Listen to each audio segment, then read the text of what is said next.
I am joined now by two of Kobe's former Lakers teammates, Robert Horry, Matt Barnes. I'm so grateful for you guys for being here today, really.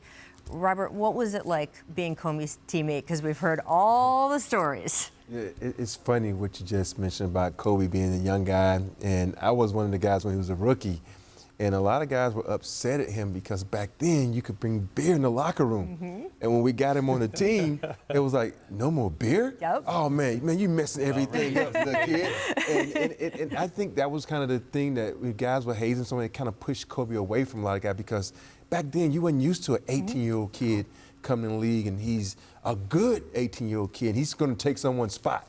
And so a lot of guys were kind of, standoffish to him. But for me, I'm saying he's a part of the team. He's a basketball player. You love this guy because he's such a competitor. And that's the first thing I know. In the very first practice, we were going through a walkthrough, and he was going 100 miles an hour. I'm like, dude, calm down. It's a walkthrough. But he was that type of competitor, and that's what made everybody on our team better because you knew if you didn't come with it that day, you was going to get embarrassed. No, we teamed up and became friends on odd circumstances. You know, the infamous ball fake in Orlando, where everyone, we were about to fight and whatever happened. That no summer, flinch. Right, that summer in free agency, I get a call from him. Like, hey, you want to be a Laker? And I'm a lifelong, I grew up, Magic Johnson's my favorite player. I'm from Northern California, but SoCal's adopted me. I've been here half my life. So to get a call from Kobe, like, hey, you want to come be my teammate? Anyone that's crazy enough to F with me is crazy enough to play with me. And I'm just like, I earned that dude's respect, and we became, more than teammates. We became brothers after that. I mean, look, there's so many things about him that were ferocious, right? You talk about being a competitor. Passing versus not passing, legendary. Were either of you in one of those practices where he refused to pass to anyone, or in one of the games where he would make a point because he'd been yelled at so much that he wouldn't shoot the ball and be like, oh, let's see how they like it without me? Go ahead, you got it. I was never involved in that, but I was on the team that wouldn't pass it to him. Yeah. I've heard a lot of players. It's always funny. I hear players talk about the infamous this, and like, you weren't even a part of that. Why are you talking about that? Right. We were a part of that where we would mess with him on purpose, and you look on the bench and we'd be like, and then we were like, oh, sorry, Kobe, we couldn't get the ball to you. It was just one of those things that we would let him know. We would bring him back to earth. Like, listen, you need us just as much as we need you. This is a team sport. We know you're one of the top dogs, but we can control your destiny. And he later found out, he thought it was very funny, but but we know. And when it was time, crunch time, we needed a bucket, and big fella, meaning Shaq, couldn't get the ball.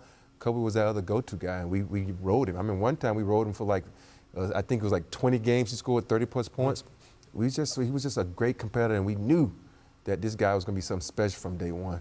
That drive he had to win, even after the first wave of Lakers and first wave of titles, to win without Shaq. Right. You were around for that. What was that like? I think he was even hungrier the second time around. I think obviously the first time around with these guys, they had an amazing team, and then the word was it was Shaq's team. He couldn't do it without Shaq. And anyone who knows Kobe, how competitive he is, he was damned if that was going to be his narrative. So it was going to take whatever it took to get another one in past Shaq, and then sit at the same table with Jordan. It was conversations that were, had often. Like I said, he and I got really close off the court, and we would talk about that.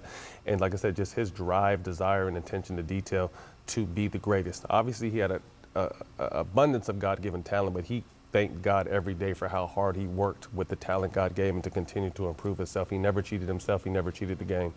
We know how much he idolized Michael Jordan. I mean, everything was just a mimic, right? I mean, even the way he talked when he first came in the league was sort of mimicking Jordan's speech patterns.